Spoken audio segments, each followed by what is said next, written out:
අද කතාව රජුට ලැබුණු මරණයේ අභියෝගය.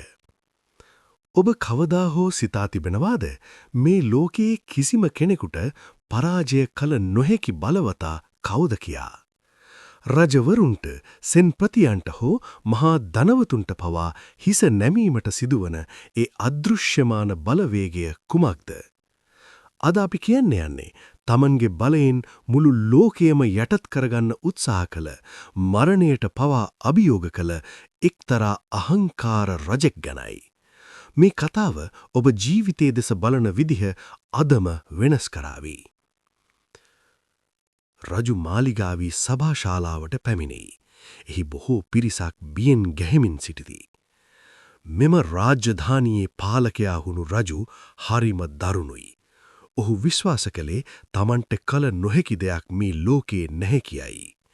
දවසක් රජුට එක පාරටම අමුතු ප්‍රශ්නයක් ඇති වුණා. ඔහු රාජධානියේ සිටින දක්ෂම පණ්ඩිවරයා තමන් ඉදිරියට කැඳෙව්වා. පණ්ඩිවරය, පමා නොවීමට කියපන්, මේ ලෝකේ තියෙන ලොකුම ඇත්ත මොකක්ද?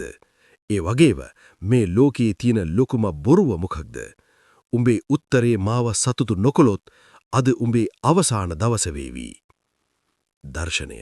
පණ්ඩිවරයා ඊතා සංසුන්ව සිනහමුසු මුහුණින් රජු දෙස බලයි. රජතුමනි, ඒක හරිම සරලයි. මේ ලෝකයේ තියෙන ලොකුම ඇත්ත තමයි මරණය. ඉපදුණු හැම සත්වයෙක්ම කවදා හෝ දවසක ඒ මරණයට මුහුණ දිය යුතුමයි. ඒක කාටවත් නවත්වන්න බෑ. හැබැයි රජතුමනි, ලෝකයේ තියෙන ලොකුම බොරුව තමයි හැම මිනිස්සෙක්ම Taman කවදාවත් මැරෙන්නේ නැහැ වගේ මේ ලෝකයේ දේවල් වලට එලි ගෙලි ජීවත් වීම. ඔබතුමා වුණත් මේ මාලිගා, මේ බලය, මේ ඔටුන්න හැමදාම තියෙයි කියලා හිතනවා නම් අන්න ඒක තමයි ලෝකයේ තියෙන ලොකුම බොරුව. රජු කේන්තියෙන් නැගිටි මුරකරුවන් ලවා පණ්ඩිවරයාව සිරගෙට ඇදගෙන යයි. රජුට දරාගත නොහැකි වුණේ තමන්ටත් වඩා බලවත් මරණය කියන දේ පණ්ඩිවරයා මතක් කරපු එකයි. මම මරණය පරද්දනවා, රජු තමන්ටම කියාගත්තා. එදා රෑ රජු නින්දට ගියා. හැබැයි ඒ නින්ද එයාගේ මුළු ජීවිතයම උඩු යටිකුරු කළා. මීදුම සහිත අඳුරු පරිසරයක්. රජු තනියම මහපාරක ඇවිද යයි.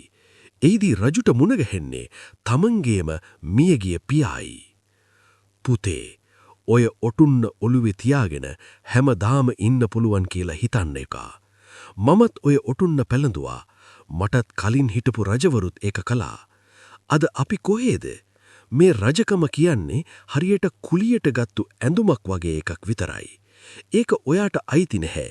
ඒක ඔයාට අඳින්න දීලා තියෙන්නේ ටික කාලයකට විතරයි. මිනිසුන්ට වෛර කරන එක නවත්වා මනුෂ්‍යත්වයට ආදරය කරන්න. රජු ගැස්සී අවදි වී, ඔහු දාඩියෙන් තෙත් වී සිටී. ඔහු ජනේලයෙන් පිටත බලයි. හිරු පායාමින් පවතී. රජු එදා පාන්දරම සිරගෙට ගියා. පණ්ඩිවරයාව නිදහස් කළා. එදා ඉඳන් ඒ රජු දරුණු පාලකයෙක් නෙමෙයි, මිනිසුන්ට ආදරය කරන සැබෑ නායකයෙක් වුණා. රජු තේරුම් ගත්තා අපි අරගෙන යන එකම දේ අපි කරන හොඳ දේවල් විතරයි කියලා. ඉතින් යාළුවනේ, මේ කතාවෙන් අපිට දෙන පාඩම හරිම පැහැදිලි. අපිට කොච්චර සල්ලි බලය තිබුණත් අපි හැමෝම යන්නේ එකම ගමනක්. ඒ නිසා ජීවත් වෙන ටික කාලයේදී අනිත් අයට උදව් කරමින් සතුටින් ජීවත් වෙන්න උත්සාහ කරන්න. මේ කතාව ගැන ඔබ මොකද හිතන්නේ? පහලින් කමෙන්ට් එකක් දාන්න. මේ වගේ වටිනා කතා හැමදාම බලන්න අපේ channel එක subscribe කරන්න අමතක කරන්න එපා. ස්තුතියි.